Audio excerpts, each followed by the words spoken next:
Hello, one and all, and welcome back to EML Formula 2. This is the fourth race we are seeing here in EML Formula 2, and it is coming to you from Spa-Francorchamps in Belgium. Such an iconic circuit. We're going to see these drivers do battle on here tonight. And of course, as we get towards the midpoint of this very short season, we'll see how things unfold from here. To take you through the action tonight, it is myself, Daniel Hogarth, back after a couple of weeks out, and alongside me in the commentary box is Mr. Luke Etheridge. Luke, how you doing, mate? I'm very well, thanks, Dan. Good evening to yourself. Good evening to everyone that is watching at home. Should be an interesting race, but like you said, it's a classic Formula 1 circuit, and a bit like loads of the classic circuits, the builders knew what they were doing back in those days, even though it's much shorter than the 14-kilometre beast that the drivers had to go through in the very first Formula 1 season. It's still an extremely long track, and it's still an extremely high-speed circuit, and it still provides plenty of action. Yeah, it is the longest circuit on the entire Formula 1 calendar, one of the quickest in terms of the average lap speed as well. We have 16 drivers in the lobby currently. They're going to be doing battle around here, and of course we'll see how things are going to unfold, because as for the way that things are running in the championship, well, safe to say that our championship leader, Mr. D'Artamo, who has won every single race so far this season, has a fairly storming lead. He sits on 93 points. TTG Siege is second on 51 in the Ferrari to the AlphaTauri of D'Artamo. Reserve driver of Noisy P3 on. Behind that is Fletty on 47. Hiddy rounds out the top 5. He sits on 38 points for the time being. That is in front of Maze 6th on 36. Ivor and Mike on 34. Reds on 32. Mashiro and Funky Chicken round out the top 10 on 28 and 22 points respectively. Behind that is Scuba on 19 points. Tom LD on 15 points. Then Old School on 14. Casper on 12. He is tied with Cliff and Conte. And then to round out the championship, in 17th we have Invictus, 18th Scooter Race F, they're on 9 and 1 point respectively. And then we inside the rest of the top 20, it is Mason and Uncle Ben's Rice, who are yet to get off the board just yet. But certainly, look, as I'm sure we're going to be approaching the start very, very shortly here in EML Formula 2. D'Artamo's championship lead, it is gargantuan. It's well more than a race win. And as we get to this is the midpoint in the season, this race, do you reckon there's anyone that can stop him? Because that championship lead is going to take a massive effort to cut down. It is, definitely. I mean, he's pretty much, unless we see Siege get a pole position victory and fastest lap tonight, so unless he does the hat-trick and D'Artamo scores no points, D'Artamo's still going to be leading the championship. At the end of the day, it's going to be tough for drivers to stop him. Like you said, it is a short season. Ones who are most likely to do, though, so just looking by the last couple of races, Noisy, he's only taken part in a couple of races, I believe, and he's finished second in both of them, so he's got very close, especially last time out at Austria, so there's always a chance that Noisy, if he has some good results when he is here, if he could possibly get a win, but being a reserve, it is slightly awkward. Siege, another driver who's shown some extremely good pace. It is going to be tough. A lot of the circuits so far this season have been, when you look at them, fairly similar. You've got Canada, plenty of long straights. Britain, extremely high speed. Austria, long straights, heavy braking zones. Belgium and Italy, known for being extremely fast circuits. It's only really Singapore and Brazil that sort of break the mould. So whether it's just D'Artamo is so much better than the field, or these tracks are playing to his strengths, I'm not 100% sure. That's no discredit to him. He has done a fantastic job, but maybe it is just he enjoys these sort of tracks. I know on F1 games I'm pretty terrible at all the circuits, if I'm being honest, but generally I tend to prefer the higher speed circuits, like your Belgiums, like your Italy's, like your Canada, Britain and Austria's.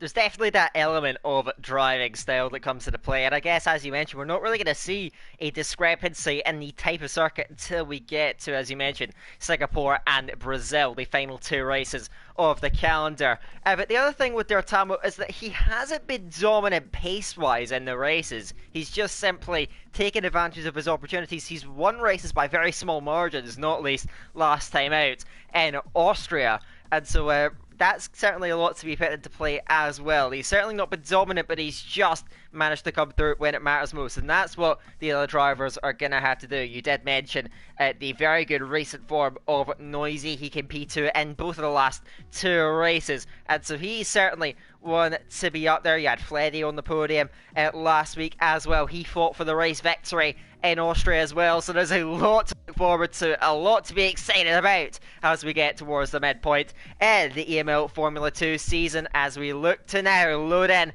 towards qualifying. And of course, Belgium, we mentioned, by lap times it's the longest track on the calendar as well, so typically there's less runs to be had in qualifying. And I think in terms of the grid position going into this race, it's a very interesting one, because pole position is not always the best, as we've seen so often, both in league racing and real life. That run up the Camel Straight can mean that wherever you start, you're going to have a chance of moving all the way up.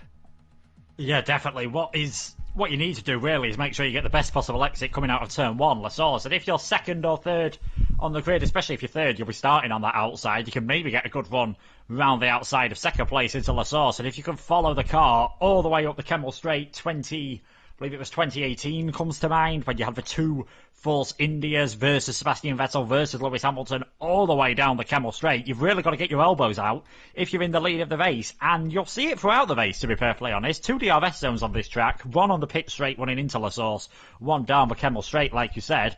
You don't see too many overtakes into the first DRS zone, into that hairpin, because you know you'll probably compromise your exit going for the overtake, and it's one of the longest flat-out sections coming out of La Source all the way to the braking for Lecombe, 20 plus seconds on the throttle. You're probably just going to get straight back past again at the top of the hill, and then you're back to square one. That's assuming we do get any DRS in the race, because it's very cloudy in qualifying, so you never know if it'll rain. It is Belgium, with so many wet races over the years, just make it that little bit more tricky.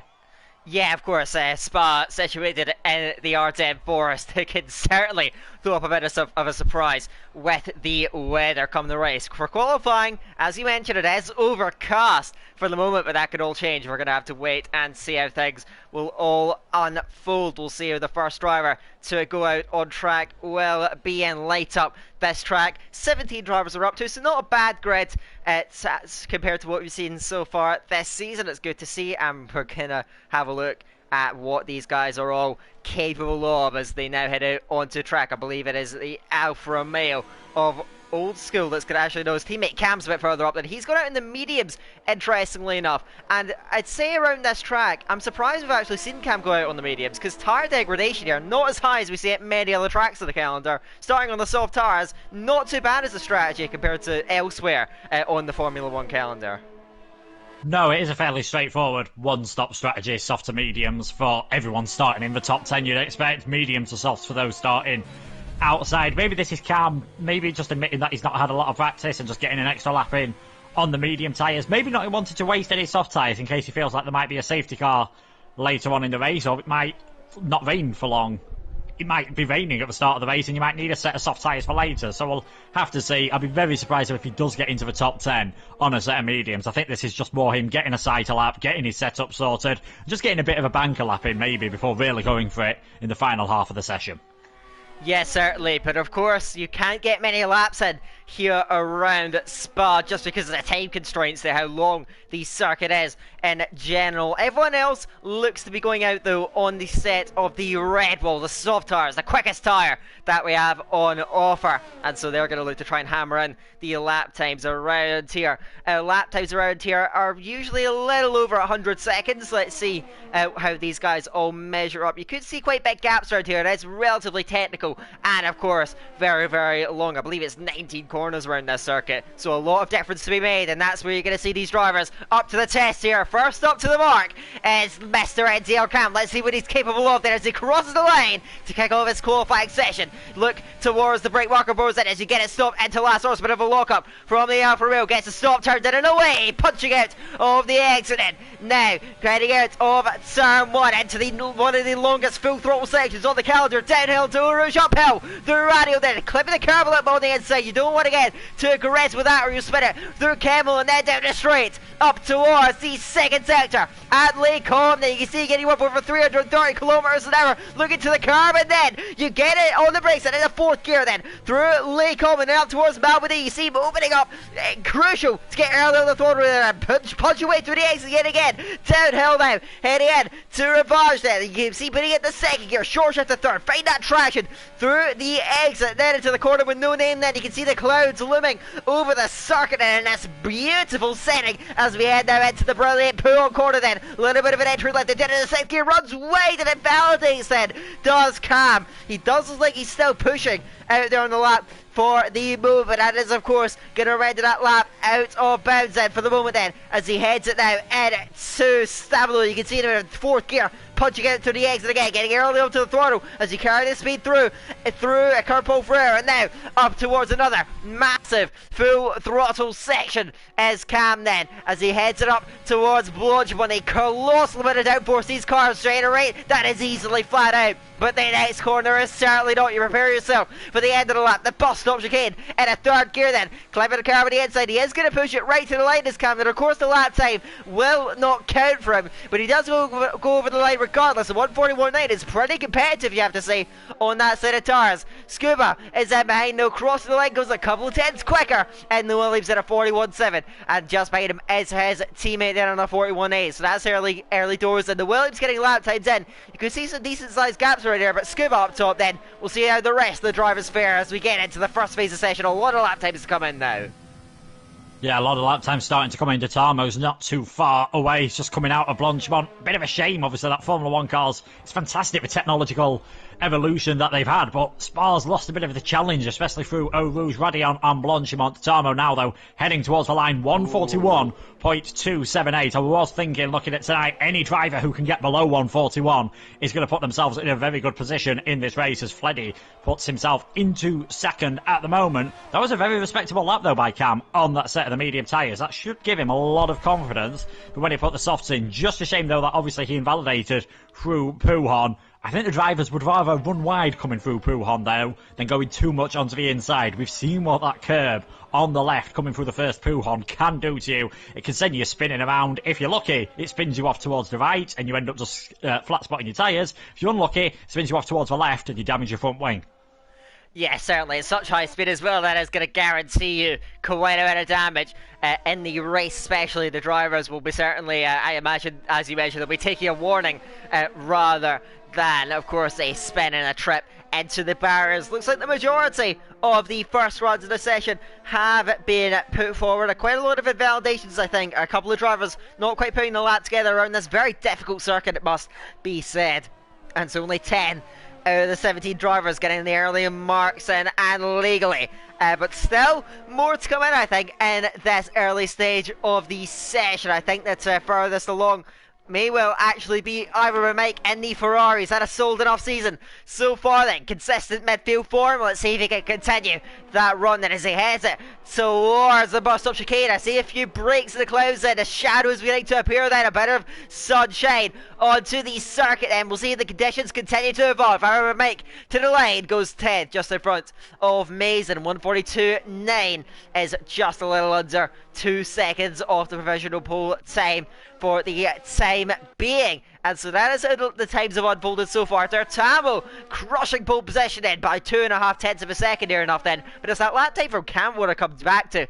Very quick, and there's a decent compound gap around this circuit as well. As I think that was Tom L going into P8 then. 42.6 on the mediums. But Cam's lap time's so impressive. If he goes on the softs, he'll be deadly. I can't wait to see him going out later, because he's going to be certainly have a chance at running up towards the top drivers in this session.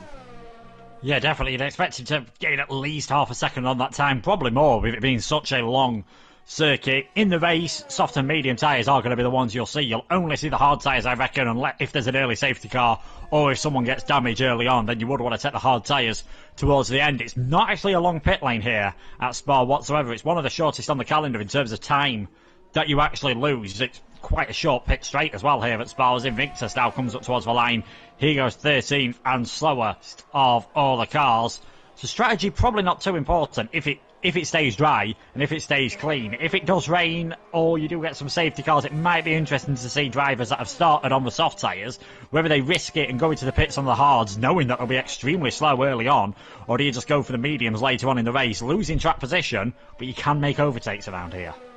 Yes, certainly. Track position I wouldn't say is as important around this circuit. You can just typically go for the fastest strategy that you have available to you. So I suspect that that battle for track position in terms of strategy probably won't be to the extent that we see a lot of other circuits, especially of course the tire degradation pretty low around this track. One thing that's going to be interesting though is the guys that start outside the top 10. Guaranteed, almost certainly, they're going to start on either mediums or softs. But what tire are they going to start on? This is assuming a fully dry race, so I take it with a pinch of salt then, as the conditions do actually clear up a bit in this session right now. But that's going to be interesting as to whether they're going to go for an alternate strategy or if they're going to go for an aggressive soft strategy and try and make gains early, but compromising their runs later on. And that's going to be fascinating, but of course that is in the future. In the present, we're looking at the Williams of, I'm going to call him Saru, as he does have some rather odd lettering at the start of his name. But now, coming up towards the bus stop to run through a hot lap, then I'm going to take you with Luke Etheridge coming through the last corner. Let's see what the Williams can do. P4 at the moment. Let's see if he can jump higher then as he crosses the line to start a second lap in the session.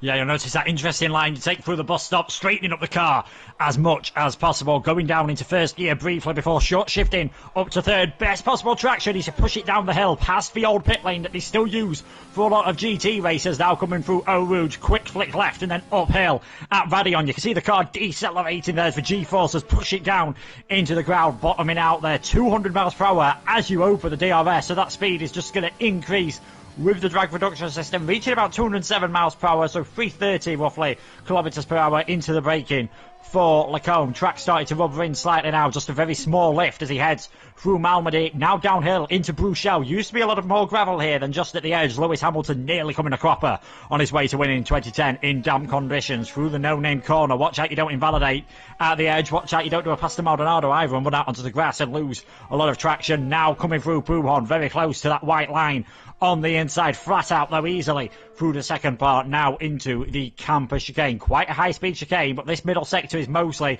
all about just setting yourself up for the best possible lap time. Close to running wide into Stavolo, downhill once more, getting a bit of slide onto the rear of the car, and this is looking very good indeed. 5 tenths up on his personal best as he comes through Paul Frere. Cowboy has come a cropper at Eau Rouge and Radion, so 5th is the best he'll be able to do now as Saru heads into Blanchimont, nice and easy, flat out onto the right hand side, onto that curb, now heading into the bus stop chicane, braking at the 100 metres point, changed in 2004 into this less of a bus stop chicane, but does promote a bit more overtaking opportunities than the old chicane. DRS open across the line, 141.202.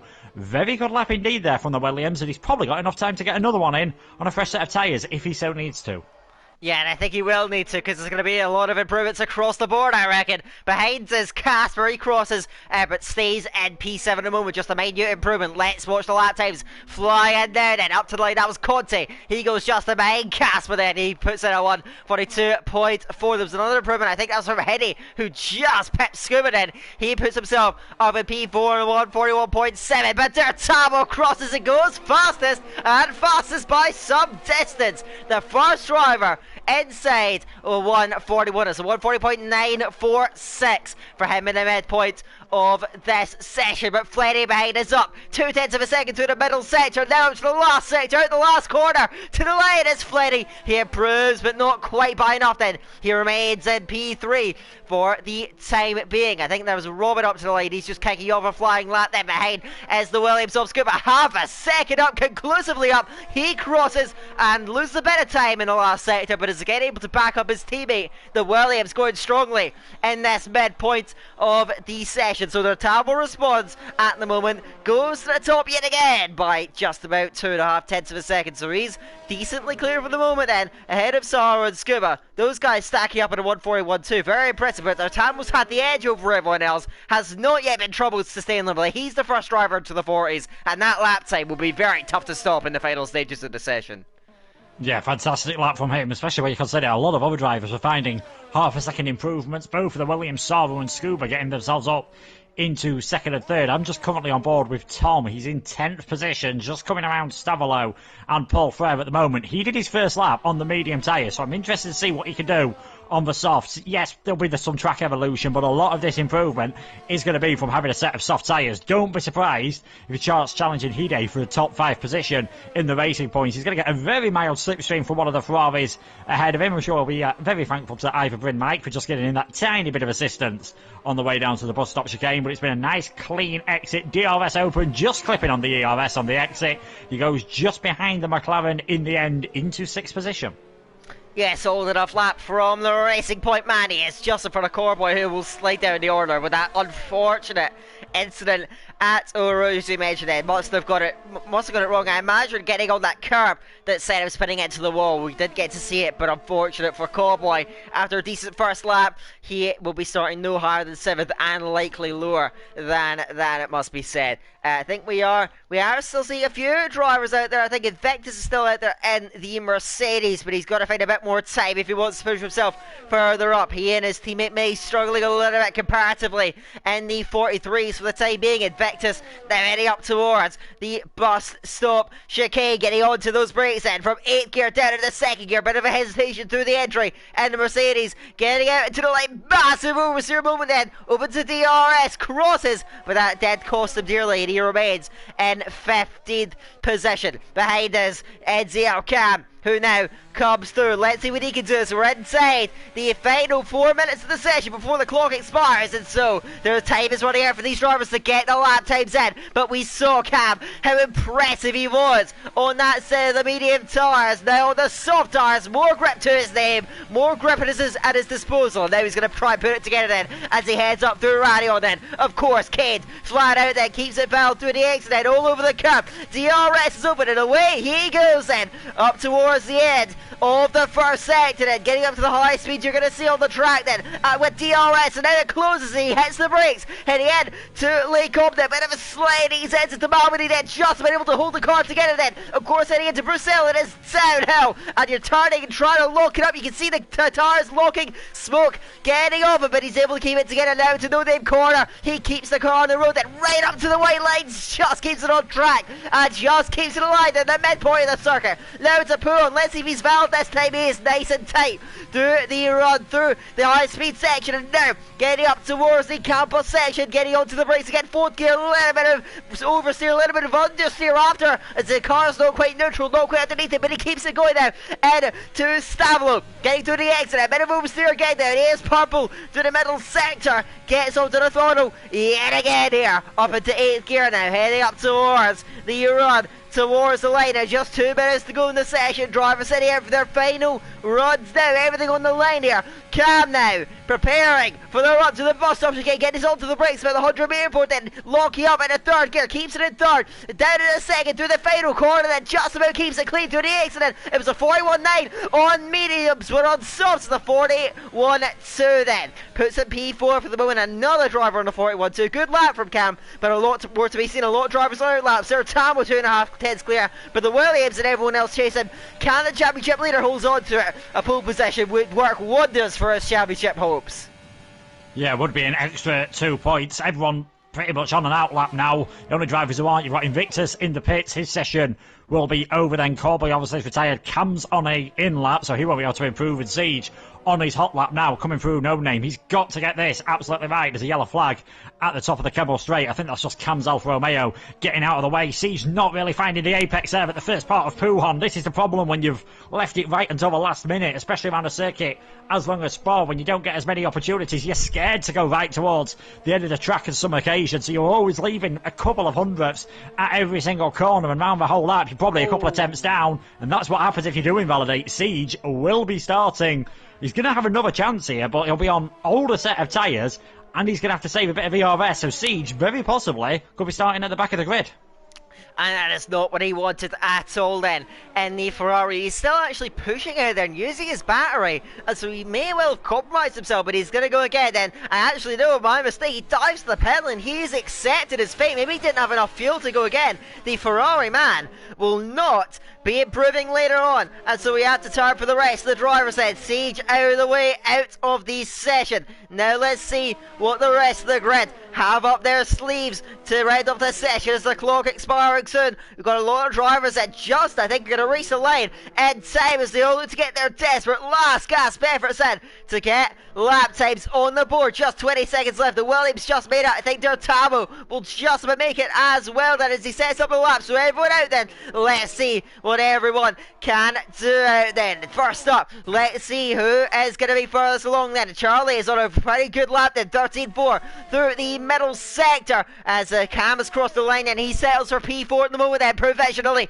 but a lot more lap times to be had. First up is going to be Charlie then as he's uphill on the brakes, heading in to the bus stop chicane, very deep on the brakes but holds it together in a second gear now. Short shifting the third, traction is clean through the exit. Charlie from 9th to 6th, 4th improvement. 41.5 is his final time out there behind it. It is one of the Mercedes, that is going to be Mays, who is about 4/10 up then. If you can find that improvement, he'll put himself at least P12, and of course you want to put yourself, if you're not in the top 10, as close to that P11 spot and have that better strategy come the race. So Mays will be desperate to move it through this final sector, needs to nail this post up again, a little bit of a lock up, just about meets the apex then, and through the exit he goes as Mays then to the line, 15th at the moment, jumps up to 13th then, just shy but less than 100th, behind Old School in front of him then, but now the Lattes come in then, Fleddy cross, he didn't improve then, Conte comes through in 11th position, just shy of Casper in front of him, behind is the McLaren, it's heading now to the line, goes 5th, and another driver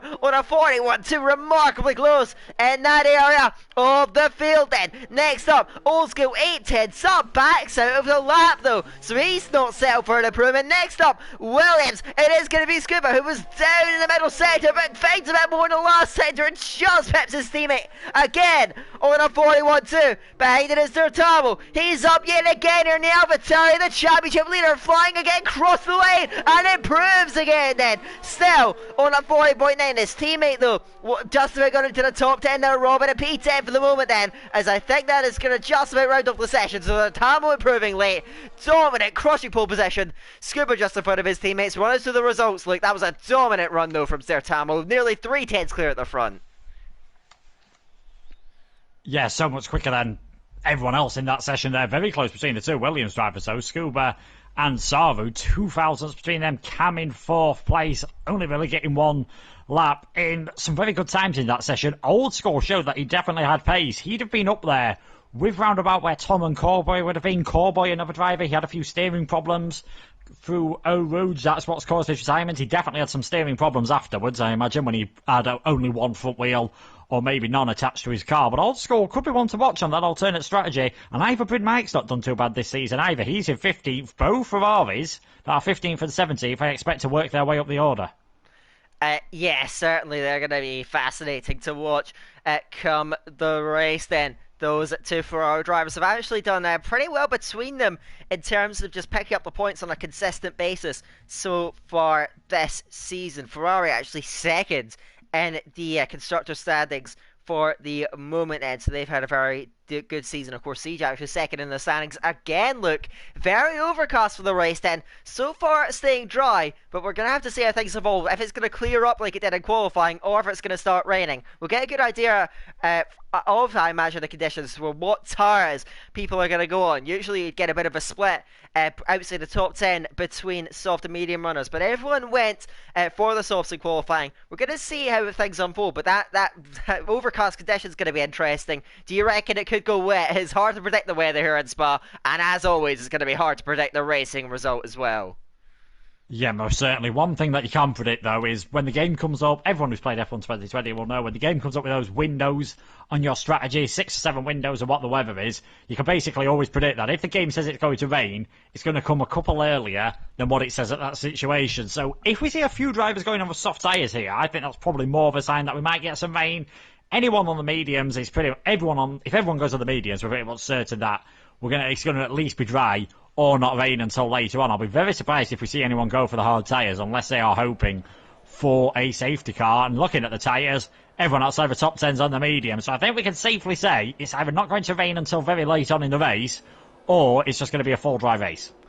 Yeah, I guess we'll get an idea as to how the cloud cover over the circuit is going to evolve early on. But yes, everyone outside, I was expecting a split, so that is quite surprising. Let's see how things are going to unfold. Now, there isn't a massive gap actually, considering the length of the track between these soft and medium tires, but there is certainly a bit of a pace gap, and the soft tires can go pretty deep in the race compared to a lot of other circuits on the game. And so that's going to be interesting to watch out there if these medium runners can stay with it, because there is a possibility for DRS trades around this track. Of course, that DRS zone down the Camel Straight makes a massive difference around there. But the soft runners, you'd expect them to go to at least around lap 7 in the race before they're going to start pitting, and they can keep the pace up to there as well. And so really for the medium runners, they got to try and stay within it. DRS can be powerful, but if you're not quick enough, you can drop back. If any of them could stay with the soft runners, they're having a really good chance later on in the race. Yeah, certainly. DRS, as you said, so powerful, especially down the Camel Straight. It's easily going to find you 2-3 tenths a lap, especially with a slipstream. Another thing that could change when drivers come into the pits is what sort of setups have they gone for on their car. An outright faster setup is normally having a bit more downforce, normally be quicker in the middle sector, but if you were expecting to start further down the grid, you might have knocked a bit more downforce off. Yes, you'll be slower in the middle sector, but no one can overtake you at that part of the circuit because it is very twisty. You'll be a lot quicker on the straights, into the braking zones, on the DRS, and that might just be the key, but that will come with a downside of slightly worse tyre life. It's always a compromise you've got to make at circuits like Spa. Brazil's another one that comes to mind, with a fast first and final sector and a slow middle sector, and different driving styles also come into account with what everyone prefers. I certainly prefer knocking a bit of downforce off and just having some fun in a straight line, but it can make it very tricky coming through Eau Rouge and Radion on a worn set of tyres, trust me.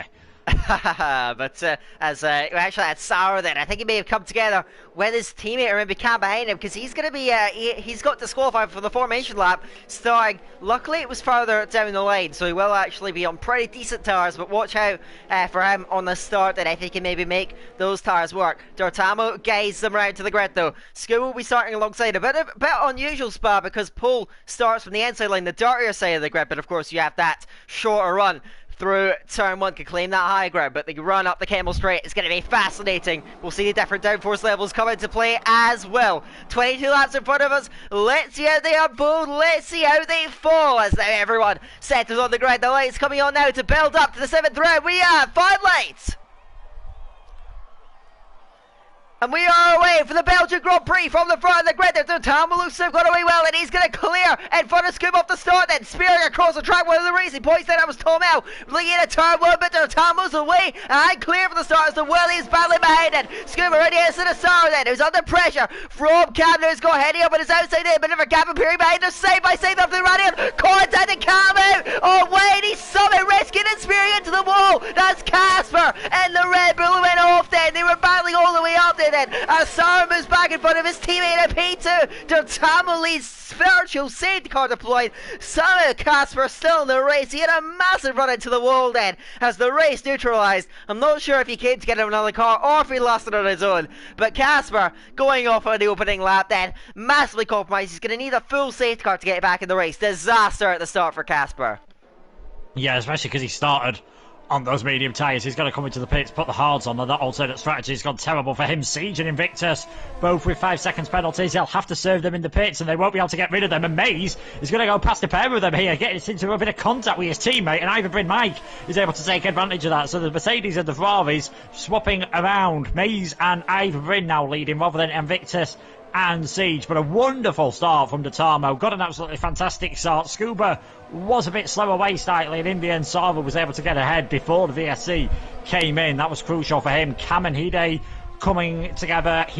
Occasionally Cam's been known sometimes for a few bit of aggressive driving, but I didn't quite see what happened on the run down to Eau Rouge and Radion there, but thankfully for him, he didn't get any damage on his car. And now things are just probably going to settle down slightly, at least for this lap, for Savu. His main objective's got to be, can I stick within a second of D'Artamo, and maybe think about starting to have a go at the end of lap 2 when the DRS is active.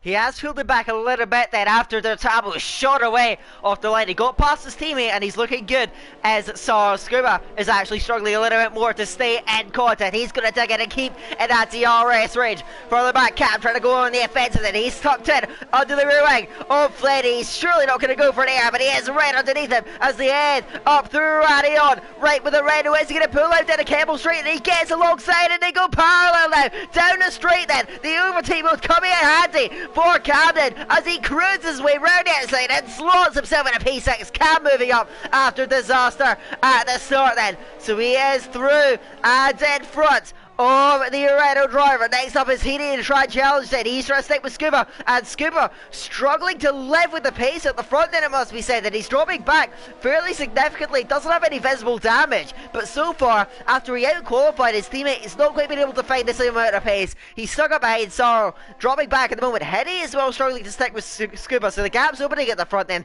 Dertamo gapping as well. The top four seem to have a bit of an edge at the moment. Dertamo from Sorrow, from Scuba, all opening up gaps to each other. Dertamo looks good on this lap, though the Williams driver's not been able to live with him so far early in the race. No, maybe a bit of a tactic from Dertamo. I can't say I blame him if he's gone to use a bit more of overtake. He is coming out of Paul Frere, maybe just to break that 1 second window, because he knows how much harder it's going to be for the Williams to stay with him if he is able to do that. Obviously, he won't have DRS, and Savu would if he gets within that 1 second, so that is going to be something to watch. But Scuba and Hide not able to live with the pace these drivers are doing at the moment. Dertamo really trying to break the field apart in this first few laps, and it's a fairly intelligent tactic, especially around a circuit where DRS can be as effective as it is around here. Another fastest lap for him. Casper managed to get back to the pits. He's got a new front wing on. He's put a new set of medium tyres on. He'll have to go on the softs at the end of the race, but 17th, probably the best he's going to do, barring any retirements or incident. Quite a spaced out field, not what you'd normally expect at Spa, and I said Old School might have a decent race. He's the lead car on the medium tyres, and he is looking fairly close to Charlie. This could be a possible move. Yeah, we saw the pace. He likely looked a bit more representative, a bit quicker than what he showed in qualifying. And now Satana's come into their own use sense. He's going to be on the move soon, but not yet. He is still content to sit up behind Charlie from the time baby. He has got a decent gap to Conte, and behind who is the next highest of the guys on the medium tire, the yellow wall tire then. With Old School at P11, all these soft runners have managed to have a clean start, and they still run in the top 10, but you says that Charlie is under a bit of pressure. You can see, as you mentioned, some gaps opening early, but Sorrow put in a big effort to get back into DRS range. He used a lot of battery then. He's actually drained the majority of it, but in doing so, he's managed to stick with Dertamo then, keeping him honest at the front then, and making it a race at the front then, sticking within that range. But Scuba has not been so fortunate. He's been caught by Hadian behind as well, as we have yellows in the back of the field. That's Siege going off in the Ferrari, the man P2 in the championship, spinning out there in a pool, and then he has major front wing damage. Siege, I'm not sure if he came to get on another car. I think he may well have lost it on his own, clipping the car on the inside, as you mentioned it, as he locks up the tires as well. Siege is a disaster, and this poses the opportunity for many drivers to move up in the standings. Siege going off their boat, he's on a disaster now in the Ferrari, but a nightmare all in all for Siege then, and you said he's going to need a miracle to get back in the race now. Maybe a miracle to get back in the championship as well. Noyce is not here tonight. Siege would have, well, probably still will take second in the championship as long as he finishes the race. Dertamo is going to be in the situation, if things stay as they are, and there's still a long, long way to go in this race, still 19 laps remaining, 19 trips up the Kemmel Straight, where Dertamo might be under pressure from Savo. There's a very big possibility that Dertamo could end up winning the championship at the next round. I can see why Savo used his ERS. He's now able to stay within the DRS zone and maybe just save a bit later on. I went on board with Cam as well, coming through the camper chicane. He had a major slide as Siege retires from the session. Always a shame to see that in the pits. You never know what could happen in the race. And there goes Old School down the inside on Charlie. He's got himself up into 11th place as there is a virtual safety car. Has Siege actually retired on his way into the pits? Yeah, I assumed that he'd retired as a result of just going into the pit lane and canning it, but his car's been cleared. Usually it drives back out on the circuit, so I think you may be right. I think he may have crashed on the pit entry. It's impossible to know at this stage. Actually, Casper is coming through now, going past, but I actually think that he may well have bent it on the entry because his car got clear. He's out the session immediately, and I think that just caps just an evening of woe for TTG Siege then. not able to just keep it on track, not able to really get anything out of it then. Casper going past him then is going to get through as Cam, as we get back underway, gets that penalty on the VSC then speeding. It's going to cost the Alfa Romeo. He's had a really scrappy race so far as Cam. His pace has really shown through. He's definitely got the raw speed, but ultimately now he's under pressure from Fletty, who has a lot of battery to use as well. The Alfa Romeo will do everything to keep the charging right behind. He's still battling it then. Cam will stay in front for now, but a drive through now to his name. Nobody would have wanted. He's had a really scrappy race so far into the pit lane, the Alfa Romeo. He'll drop well down the field. A big recovery drive now needed for Cam. Yeah, it's really ruined his race. Obviously, you can't change the tyres, you can't stop it. It's just a straight drive-through penalty. But yeah, we know this game, sometimes even when the delta's slightly green, you can get punished. So it's always better to just leave a 10 for 2 safe if you can. Cam hasn't done that, unfortunately. He's going to come out round about where the two Mercedes drivers are, so it might be helpful if he could somehow just stick with them in DRS range. But over the next couple of laps, you'd expect the mediums to be the tyre to be on. These front two flying down the field at the moment. I'll tell you what, Tom's getting pretty close to Fleddy on the run down towards Lacombe here. He might be able to get his racing point alongside into Lacombe, and that is Tom into the top 5 of this race. He's going to try and put Scuba and Hide under pressure now. This could be a fantastic race-long fight for a podium, and Fleddy's fighting back. Fletty looking up towards Brazil, gets right up to the back of the racing point, but ultimately no way back through further down the order. Charlie, Tom's teammate, was also able to move up. He managed to reclaim that 9th place now from Old School. It's the first corner cutting penalty in the race. That goes to Robin at P8 at the moment then. He's sat on the back of Corboy. They've been slightly detached from that P3 group behind Skimmer for the moment then. But ultimately that penalty going to cost him dearly. He's losing out to Charlie and Old School for the time being then. Up at the front, Dirtamo still holding back Sorrow. 7/10 the gap then, and they continue to pull clear then. Scuba in 3rd position. Just hasn't seemed to have the race pace to live with these guys. He's having a try and keep heading at me then. He's managed to just about hold back the McLaren driver's offences so far. But considering the qualifying pace that he had, he's not been able to match the front two then, dropping back all the time. And this is quickly turning into a 2-horse race because Saru has saved a lot of battery, keeping Dirtamo honest. The Williams driver looking impressive. He has a real fighting chance at the front of this race now.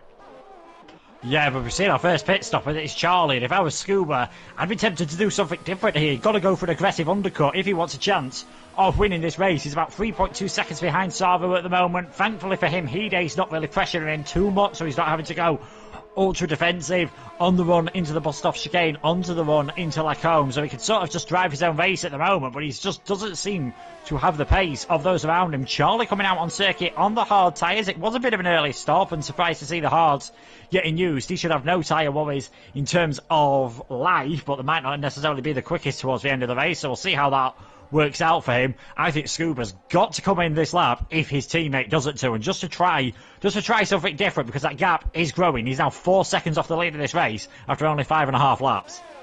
That gap continues to grow and expand, and in the meantime, Dirtamo just dragging Sarah along from the front of the race. And both these guys very good on battery as well then. As Scuba still has to contend with Hideo sitting within that DRS. Tom has not been able to close in the way that we may have hoped for after we moved past Fleddy, but he has managed to just about get the Ureno out of his DRS pay, but still being chased down all the time then. So gaps opening steadily in that upper midfield generally, but Saru still putting the pressure on. I imagine it's still a couple laps before we'll see these guys for the most part coming in, but Saru really reining in the race leader here. He's right there with him. The championship leader's under pressure then. Saru now is right there with him. Is he going to look to try and go through, or is he going to be content to just sit in that DRS?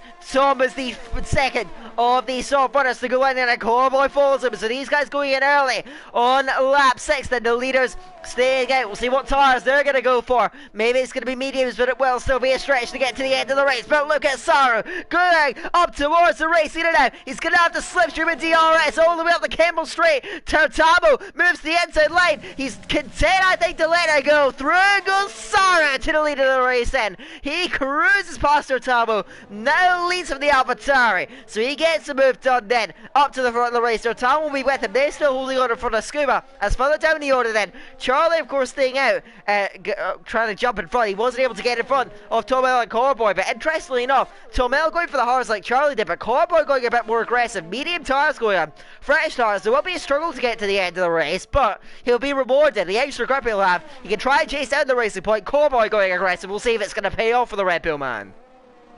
Yeah, well indeed. Personally, I think that's the strategy I'd have gone for. Go for the medium tyres. Might need a bit more management towards the end of the race especially, but if you do manage to get within a DRS of someone else, we've already seen it, it's going to be fairly hard for you to get an overtake around here. I'm now interested to see what the Williams drivers do. If you're Saru, do you come into the pits this lap? Because I think we're going to see one of these leaders come in here. Detarmo, he might now be thinking, right, you've got ahead of me, I'll try and undercut you back in the pit stop, and then we're basically back to square one, because one lap tyre life around here on a set of mediums isn't really going to make too much difference. He's probably talking about fives. Probably not even talking 5% when it comes to the tyre wear. And there we go, Detarmo is into the pits. A very awkward pit entry. You can see how Siege managed to get it wrong, and a lot of these cars coming in. Scuba taking the advantage to come in as well, seeing his teammate has stayed out on circuit, and Fleddy into the pits as well. Expect mediums on all these cars. Yes, certainly. And of course, even that one lap's going to make a good difference in terms of the tyre wear. Dertamo gets to the pit lane just fine. It's going to be intriguing to see how he gets on relative to Saru. There's still a lot of cars, though, coming out of the pit lane that he's going to meet with either making the Ferrari. Then the Ferrari is going to jump him. Coming in, so Dertamo's going to have to fight back then, but he will have the DRS going through behind. Then Maze comes out just in front of Scuba. He's going to have to try and work his way through as Tomel just edges in front of Fleddy, but the medium tires will look to try and find it back then. Dertamo, it's an easy pass on over Mike. He moves through then. Scuba, though, is not going to have such an easy time. He's going to try and work his way back then, as Fleddy around the outside will easily pick off Tomel. The DRS so powerful down that Camel Straight. We're seeing some easy passes down there, and again, it is going to be Fleddy moving his way through. 4 seconds to Scuba up the road, and that's going to be a big effort to try and chase down, but Scuba now being held back by the Mercedes in front of him. Loose to get through it. I think that Maze has just given up into the no-name corner, so through goes the Williams then, straight in at P8 then, chasing down with Mike just in front. Then it's Dertamo now holding in on Corboy up towards Campbell's. He looks towards the inside line. It's going to break later. Yes, he is. Sends it way through. Dertamo making 2 passes in 1 lap in, and trying to do all he can to get that undercut working. But Sarah, I imagine, is going to come in this lap then, as he goes up towards the bus stop chicane now. The Williams man is going to dive to the pit lanes. Let's see how he unfolds it. If he gets it out cleanly, which he doesn't. The Williams coming through in. Hide and Robin, I imagine, will follow in as well. But it's going to be intriguing to see. Their time out there. Will the undercut pay off, or can Sarah maintain the lead here as the 2 race leaders look to go to war again? As Sarah to the pit lane. Let's see where he emerges. Yeah, Hide's really cost himself in the podium battle there. 5-second penalty for speeding in the front, in the pit lane, and a front wing change as well for Hide, so he must have picked up damage on lap 1. I wonder if he got anything with that incident with Cam. That's the only one that I could think of seeing him make contact with anyone. I think if he'd have made contact with anyone under the VSC, we'd have seen it come up with a 5-second penalty. And there's the power of the undercut, ladies and gentlemen. Detarmo nearly a full second ahead of Saru. Thankfully, from Saru's point of view, he has just been able to stay within that second, so he's just still within DRS range. And further pit stops, Fleddy, obviously he pitted a lap earlier. He's now a long way ahead of Tom on those hard tyres for Tom, mediums for Fleddy, whereas Hide, he was right behind Scuba. He's now trying to get past Corboy to get back into the points, and with that 5-second penalty, he'll have a lot of pace in this race. Now he'll be able to use it all with a full front wing. That 5-second penalty is going to be costly, though. Certainly will be, but his pace was very, very impressive in that first stint. To say that he did now, we know how front wing damage. Now he's going to try and hunt down Tomel up the road then, and try and make up for it, but that penalty is going to cost him dearly, there's no doubt about that. And Scuba is stuck up behind Orlando. You get again there, Corboy, and so Corboy holding it back to the Williams, going to look to try and find a way through as soon as he possibly can, but the gap to the race leader stretching all the while. Dertamo's up on the back of Old School as well then, and the Alfa Romeo is going to be well before he comes in to get some soft tires on, I suspect. So Dertamo and Sarah are going to have to try and work their way through as soon as they possibly can, as they stack up behind the race leader for the moment then. The championship leader up behind the race leader for the moment, as Scuba now right up behind Conte is a manoeuvre to come through into the bus stop chicane. It's a risky dive at the inside if he goes for it. He is going to bide his time for the time being, maybe waiting until the best opportunity down the Camel Straight, which is what we're going to be seeing, I imagine, with the leaders as well. It's Dertamo, right with Old School, and Saru. He'll be thinking there's an opportunity here then. Look at Dertamo, he's right there with Old School, but there's no way through it. Orochi has to bite his time, and Saru tucked right underneath as well, and the three race leaders almost nose to tail as they head on radio, and here we go. So now, down the Camel Straight, and to the outside goes Dertamo, cruises around, and now Saru to follow through. He's on the overtake, he's trying to fight up towards the Avatar, but Dertamo will just about hold it back then, and so Dertamo leads the way. Fleddy on Maze and Scuba as well on Conte, so Fleddy able to get through Maze, and you can see the fresh stars that are coming into play then as further down the order. Robin is well on the move, he clears Charlie on those hard, so through goes the Avatar as well, and he's looking at a good top 10 in this race if he continues his progress. But there's Tamo and Saru getting through at the front end, nicely in front of Old School, but that was maybe an opportunity, you think, for Saru to get through or Tamo to break away. Neither is having it, still the leaders locked together. They could be going right to the checkered flag here. There's nothing to separate these two at the moment.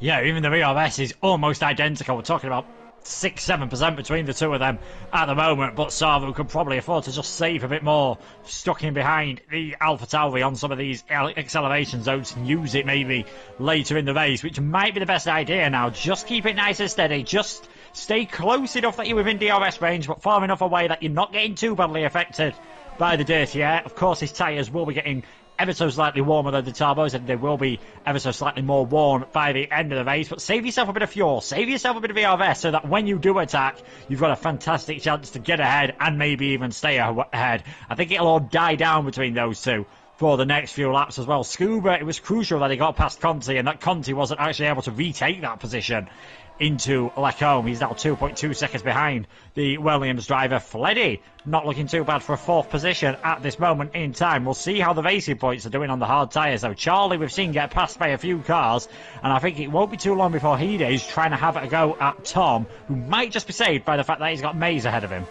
He is very low on battery, but that DRS could surely carry him through, and I don't think Maze will be too much of a fight here. And yes, Maze just gets him the inside line. Through goes the racing point then, and there's nothing Maze can do to hold him back. Then he's just going to run his own race here. Heading out and behind him, we see the impressive pace the McLaren man possesses, but he's still got Corboy pretty close to him as well, with slightly older tires underneath him though. But look at it then, chasing down the Mercedes, not quite near enough though into Brazil, and he's just going to have to bite his time to this middle sector, and all the while Tom is just going to be disappearing off the road then. Is he going to be opportunistic here then? He puts on the overtake then, hitting a pull on. That would be brave, that would almost be that would be a diabolical attempt almost. He sits back for the moment, but AM towards Cabos, he lines him up to the inside lane, he goes and he gets through then in this very tricky middle sector. Hard to make a move, but the McLaren man has pulled it off there. Corboy next up to challenge Mason, who slides down the field.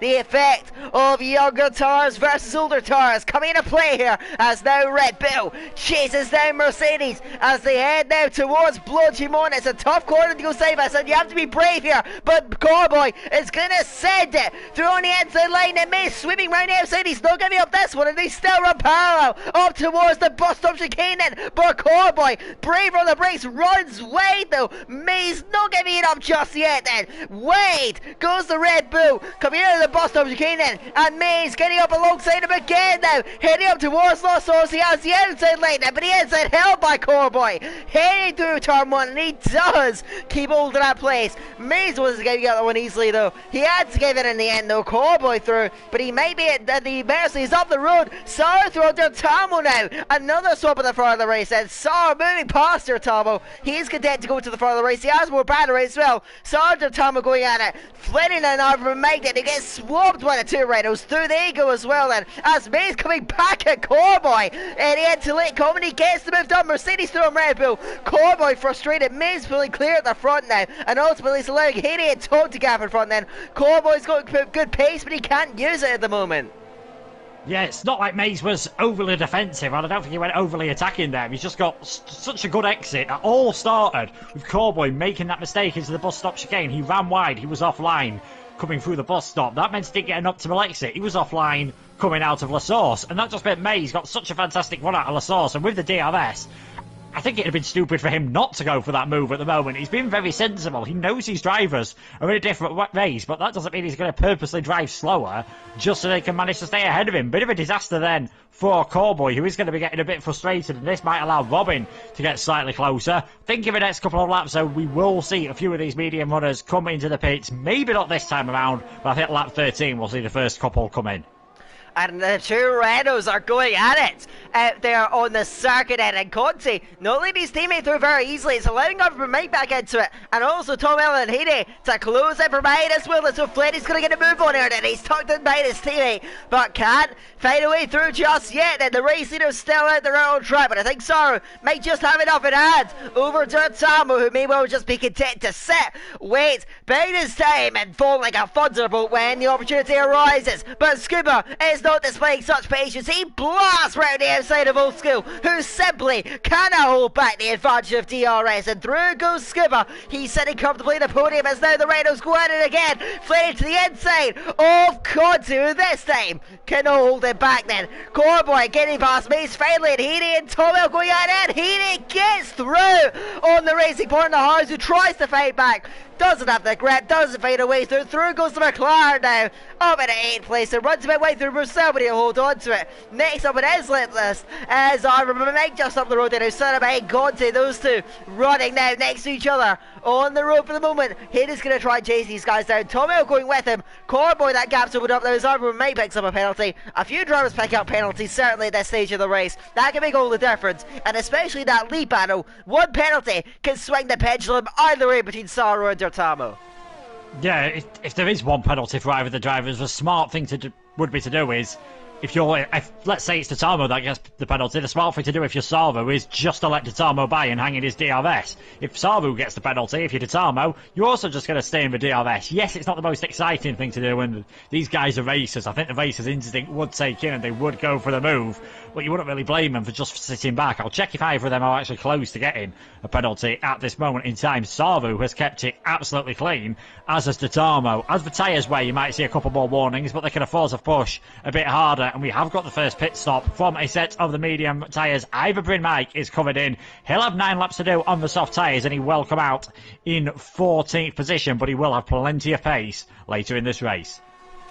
Yeah, and it's going to be fascinating to see the rest of the medium stars as well when they have those tyres on us, particularly Old School, who's by some distance the furthest along in terms of track position. So he's going to be one to watch then. Another driver on the mediums, we've seen him under threat in the race, and again he's going to be then, as now it is Robin who comes charging round the outside, will easily get it done on the cable straight. So many overtakes we've seen now just down that straight then. It is just overwhelming if you're in a defensive position, and you just cannot hold that back. Now Charlie looking for a way through as well on the Mercedes map. Can't get it through for the moment, and it's hitting now, lining up Conte as well on the Renault then. Looks towards the inside line. That's not quite going to come through just yet. Invictus went into the pit lead as well then from the medium tires onto the sauce, but hitting on the inside then. Is he going to go for the campus? No, he bides his time and is just going to wait for the opportunity to strike. He's got a lot of battery, but so does Conte, and Conte of course will want to be protecting his teammate Fletty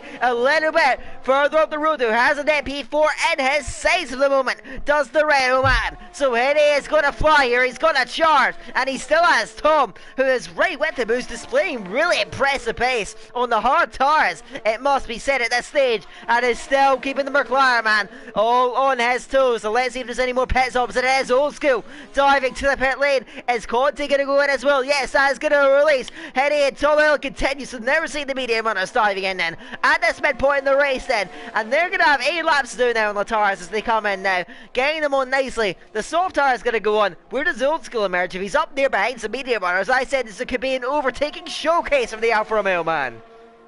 Yeah, indeed, he's going to come out quite a bit behind his teammate. He's going to have about 3 or 4 seconds to make up, but he should be easily gaining at least 1 second just in the middle sector alone, I think, at this point in the race. Fresher medium tyres against older soft tyres. Either Bryn, Mike and Conte are going to be fairly close on the pit lane. That's a bit of a terrible pit exit from Conte. He comes out in 13th place, so the Ferrari doing the undercut, managing to jump that gap, and Cam here getting past Charlie on the medium tyre, so that is Cam now up into 9th place. Can Charlie do what his teammate has done though and just hold on, because in the last few laps of this race expect those hards to be better than the mediums. Yeah, there is going to be a tire crossover, and Tom's put himself in such good position, especially as all the drivers around him have time penalties to their name.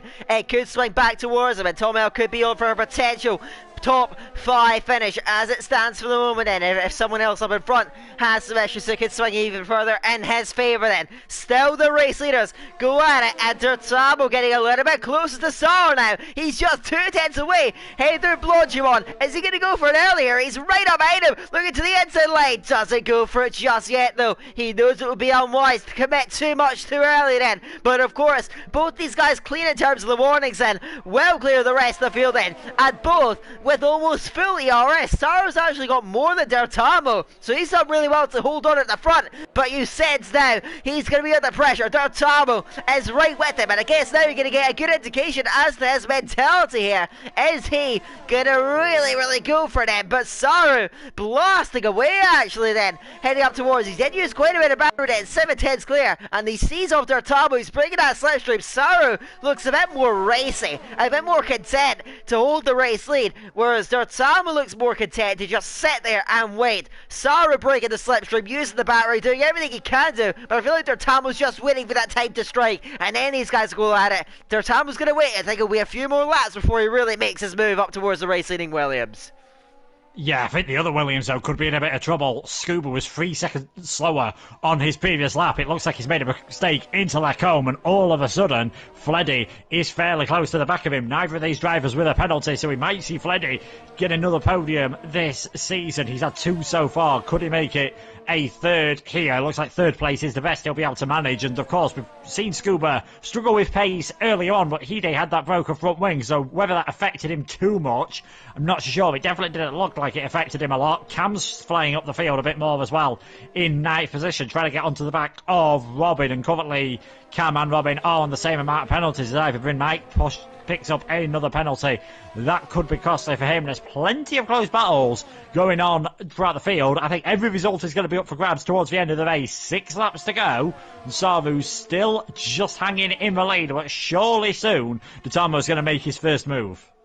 Yeah, both these guys so close to 90% in terms of the battery. They've both done such an excellent job of managing it that they both have a lot of overtaking and defensive capabilities in. But again, Sarge is using a little bit more heading out of La Source. He's definitely wary of the presence of Dertamo. Who can play with Dertamo, of course, with 3 wins from 3 races this season. He will be content to go on the attack, and he'll feel confident when the time comes. He chases him down, but it is not time just yet. He still waits and waits and bides his time on lap 17 of the Belgian Grand Prix. But Fletty on the attack down the Rhino, cruising round the outside, and the other Williams and Scuba cannot hold it back.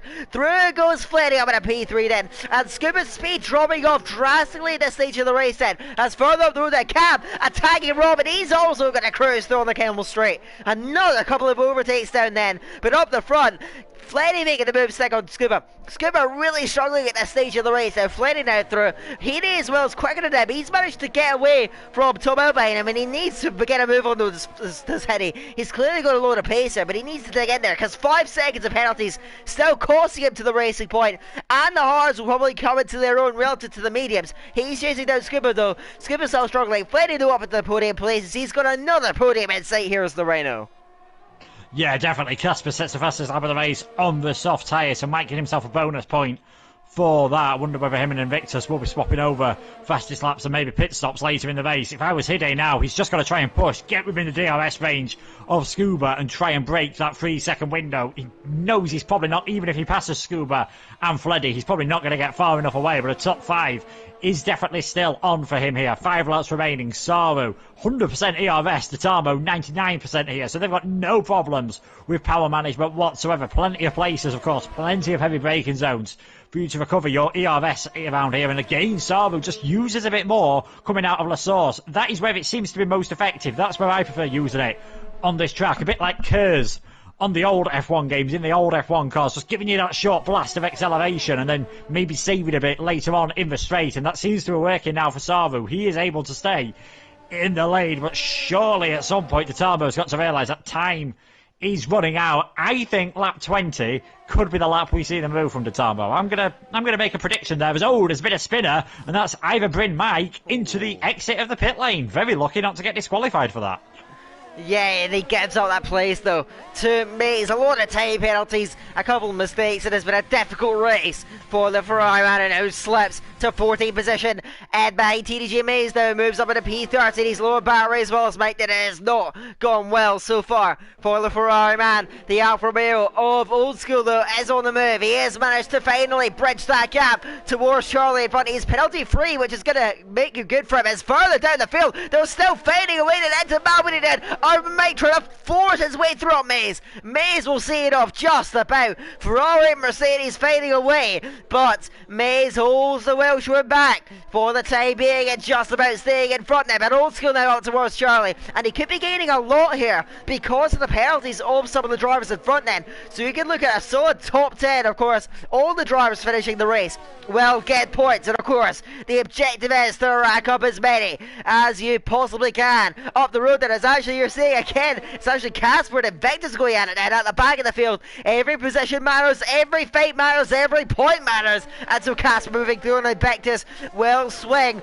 a few more points his way as Sarah still holding on from Dotamo. Dotamo still waiting. We'll see if it's going to be lap 20 as you predicted. He's biding his time and waiting, but the interesting thing is with how evenly matched these guys are on pace and how close they're able to stick to each other, you may not want to be in front heading into the final lap, because otherwise the DRS and Slipstream can swing things back against you. So it's a real tactical game, a game of chess between these guys. And start from Dotamo, but when Dotamo goes, be crucial, because whoever's behind him to the final lap still has a fighting chance of getting through, particularly with that DRS down the Kemmel Straight. Yeah, most certainly. I think that's why I expected lap 20, because if you say lap 20, Dotamo overtakes Sarvu. 21, Sarvu gets the lead back. Lap 22, Dotamo might just try and get the lead back, so that could be very interesting. Like I said, it's a game of chess. It's almost trying to bluff your opponents. I think what could be an interesting battle out on the track is the one that's developing for 9th, 10th and 11th. Robin at the front of that mini train, feel like he's on the slowest tyres out of those three at the moment, and Old School at the back on the fastest, just locking up slightly though and losing a bit of time. But him and Charlie, without any penalties, standing to gain a few positions in this final few laps. But of course, as they start pushing, the fuel gets down, the balance of the car's changing every single lap as the tyres start wearing. It just might get that little bit more trickier, but this is going to be a fascinating end to this race, and no more fascinating than at the lead. Sarvu heading us into lap 20, 3 laps to go. Is he going to be the man to finally stop Dotamo this season, or is he going to be 4 out of 4 for the AlphaTauri driver? Here we go now, 3 to go. You said this will be the lap he's attacked. He is a little bit lower on ERS, but he's right with him, heading through Las Source now. But again, it's that battery deployment coming out of the first corner that punches Sarah away, and he's got half a second in hand now, heading up towards it. I don't think Dotamo is going just yet. That said, he does put on a bit of overtake then, down the Kemmel Street with DRS, half a second, 4 tenths, 3 tenths, the gap comes down on the time, but it does not come down enough for the Avatar, and he waits one more lap then, and so he'll come down to the last two. Is he going to go next lap, or do you reckon Dotamo is just sitting there, waiting for the opportunities down the back? Casper's going off through Peron, and Scuba then fading back on Flaney, gets through it at third place and reclaims it then, and these two are going to go at it to the checkered flag as well, as now Flaney fading back into Broussel, finds the inside lane of Williamson, can't take the short run through, squeeze through the eggs, and then Flaney trying to get through it, and he forces his way in front of Scuba, who in the end had to yield it. So Flaney getting through, fierce fighting, heading now with these guys, and he's just about going like up to Tom, and behind as well it is McLaren. So he looks good for P5 at the moment, and as he watched these guys battle for the podium, the leaders battling out as well then. Dotamo had a look at Sarah, could he get through? Is it going to be this lap though? When does he go then? Sarah is going to be guessing as well as Dotamo. Dotamo knows the strategy he's going for. Is it going to be next lap on 21, or is he going to save it right for the end of the attack at the last possible moment then, as he chases down the Williams as he has all the way through the second half of the race? Yeah, if I was Sarvu, I'd be tempted to maybe not use that ERS, or either do what he's been doing for the last few laps, because surely Dotamo at some point on the final lap he's got to do for it. So if you're Sarvu here, do you let Dotamo get ahead of you? Do you let yourself have the DRS on the final lap, but knowing that you might not get the overtake done? And no, he's still using a tiny bit coming out of La Source, but this time around Dotamo did. as well. Further down, Charlie was able to get ahead of Robin. He's already managed to pull out 1 second to the Alpha Tauri driver. And this alternate strategy going onto the soft tyres just hasn't worked as well for these drivers as I thought it would. Old School obviously was one of the quickest outside the top 10, but he's still outside the top 10 in 11th position at the moment as Totamo. This is the closest he's been. Not close enough to go for the move. Can Scuba, though, be able to get a move done on Freddy? They're catching up to a tiny bit of traffic here. That's the Red Bull who's just come out of the pit lane. Is Scuba going to be close enough to go down the inside into Lacombe? No, he is not. So he's probably got one more opportunity to get that move done. And he's probably just sitting behind, seeing if these two make any incident, because even an on-track pass wouldn't be enough to get him that 5-second window. Old School's worked his way into the top 10 ahead of Robin. Yeah, but he is going to have to make even more progress in his can as well. Attacking Corboy to the inside line. Corboy breaks very late, but locks it up, runs deep, and the Alfa Romeo gets over alongside the Red Bull in into turn 9, and he's still got the inside line as Corboy in. He's going to force his way through, but Cam all the way around the outside. Oh, that's brilliant from NZL Cam, who sweeps his way through up in a P7 in front of Corboy. Those guys will fight to the checkered flag, but they've got to make sure they keep in front of Charlie and Old School, who've got good tires underneath him, are going to press their way through from behind. But now the front of the race, and both the race leaders have deployed a whole load of ERS and battery now as they head up towards the final lap of the race. This is it. So can Saru hold it back for one more lap? That is Dortamo chase him down. He's let Saru just absorb all that pressure that the championship leader, who's won every race this season, has thrown at him. But Saru has 6/10 in hand. Will it be enough now to hold back the advances of the German Dortamo? He's still half a second away, and Saru's got more battery underneath him. He's broken away in the start of the last lap. He's still half a second clear, and Saru maintains the race lead into Lake Com. Now he just has to see it through. Scuba now attacking Fletty further down the road. They're trying to get up for the podium, man. Sweeps around the outside. I think this time we'll get it done and get it done in style of Willie. Fletty is matching it for straight line Z without DRS. With the inside line into Lake Com. Scuba's brave around the outside though, trying to force his way through. Then is the end of the man when he's still side by side.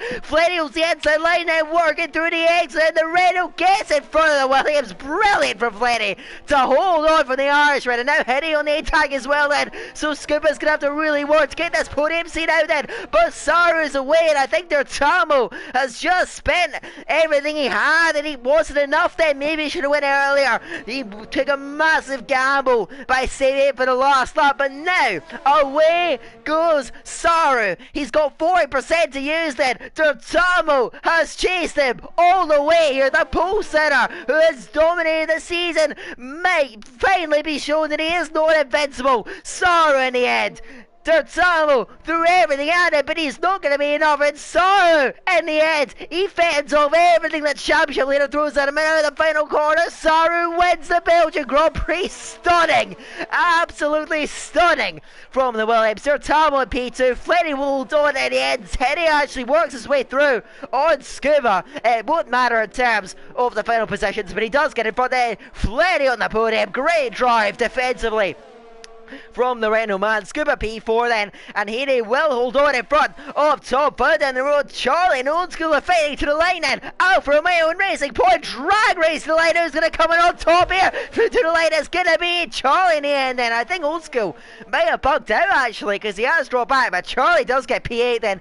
Cam jumps P7 then. Thomas P6. Charlie P8 then. Corboy 9. It is Old School P10. Robin P11. Conti 12th. Mays 13th. And he'll be making Victor and Casper to round out the finishers. What a race that was. Action packed to the end. And Saru Dortamo battle went to the wire, but Saru came on top. He managed that brilliantly. Dortamo had no answer on the last lap. That was brilliantly judged by the race winner. Yeah, I think any tyre saving, fuel saving, ERS saving just went out the window on those final two laps. They pushed it all out, and in the end, just having that extra few percent for Saru helped him out. It meant even though the Dortamo had for DRS, he'd run out of ERS, it sort of cancelled out. And yeah, we finally get a different winner this season, and I believe that's Saru's first points as well in the championship. The Dortamo won't be worried too much, so just trying to do some quick maths at the moment. He's now going to be on 120 points. With 3 races remaining. Fleddy's third position will put him up into 67 points, up into second place, but 53 point lead with 3 races remaining. Dortamo He's looking very handy. He knows now he can afford to just be consistent. Doesn't need to win every single race. A podium in each one will do. There's a good chance as well he could wrap it up at the next round. That's going to be a lot to look out for, certainly, because, well, of course, there's been a lot of competition this season, and in the end, it was Sauer that came in on top here today. But, you know, he's joined late in this championship. He's not really a figure in terms of the championship. So I think for Dortamo, P2 will go just fine for him. And so that's going to be a lot to look out for. But, yes, Fleddy getting himself up into P2 in the standings. But so much more to gain, and Dortamo, if he's able to just about outscore him in the next round, then of course I imagine we'll calculate proper permutations further down the line, so we'll see how things unfold then at the next round of the championship when we go back to war next week. But it is Saru that wins in the end from Dortamo, second place, Fleddy in P3. That is your podium for Spa. And of course, we're going to see how things unfold later on. And the next round comes to you from the 10th speed at Monza. We'll see how things unfold then. But Dortamo's second place was doing enough. Saru, a great victory. Fleddy keep himself in the championship fight. But you sense now it's a really outside chance there. Dortamo continues to stretch his lead. And at this stage in the season, that's all he needs to do. Yeah, he does indeed. Obviously, Noisy being a reserve driver, there's not always going to be seats for him. Siege, though, bad qualifying, invalidated his lap. Then he's admitted it was his own fault going into the back of Invictus under the safety car, broke his front wing trying to push back through Pruhan, and then, you know, just tragic end in the pits. Absolute nightmare for Siege. He'll be gutted with himself. Dortamo, he did everything he could today, but it has shown everyone else. Like you said, he's not dominated all season, and Saru has managed to beat him today on pure pace, but look how much faster those two were. 15 seconds ahead of Fleddy, pretty much, who did a fantastic job to take that third position from Scuba, who, for whatever reason, he may have been quick in qualifying, whether he was just going through his tyres too much and overheating them, just couldn't quite perform the same in the race. Yeah, and that's not what I usually see from Scuba, actually. Of course, a champion in TTML Division 2. Bit of an off day for him. We'll see if he has better fortunes further down the line. But I think, of course, that is all the racing in the books for the fourth race of EML Formula 2. But a great one here at Spa. Probably not quite as good as Austria last week, but it was certainly a good show out there on the circuit as well. And of course, great to commentate alongside you, Luke, as well. It's been an absolute pleasure on my end. And just to come to you finally, who would you say your driver of the day, and any other final thoughts from you after that great race? Oh, driver of the day. I think in the end I'm going to have to go for our race winner. I know it's a bit of the boring choice, but we didn't have loads of drivers fighting from the back of the field, but Saru did everything perfectly, had a good start to the race, fought hard with his teammate, had that one lap extra fresher tyres. Whether that made a difference or not at the end of the race, going that extra lap longer, I'm not quite so sure, but his ERS management for both of the lead drivers was absolutely fantastic. He was just able to, though, eke a bit more out of his battery, and that's probably what got him the victory today. Yeah, certainly. I think I have to agree with you on that. Just in the end, it was an incredibly tight battle between him and Dortamo, but he just, again, managed his race a little bit better, did everything right, and yeah, just didn't put a foot wrong. And the entire evening was a great race up at the front. We'll see if there's more of that next time out at Monza. I can't wait to see how things are going to unfold there as well in a week's time. And so I think with just about everything in the books then for the Belgian Grand Prix, but an absolute cracker. We'll see if there's more to come from EML Formula 2. Do be sure to tune into EML Formula 1, which I believe is live right now with Aiden Carter and Pepsi Freak, so be sure to tune into that. And of course, tune into both streams next week when we go to war yet again in EML Formula 1 and Formula 2. But I think with just about everything said and done for tonight then, from myself and Luke Etheridge, thank you all very much for watching, and until next time, we'll see you later.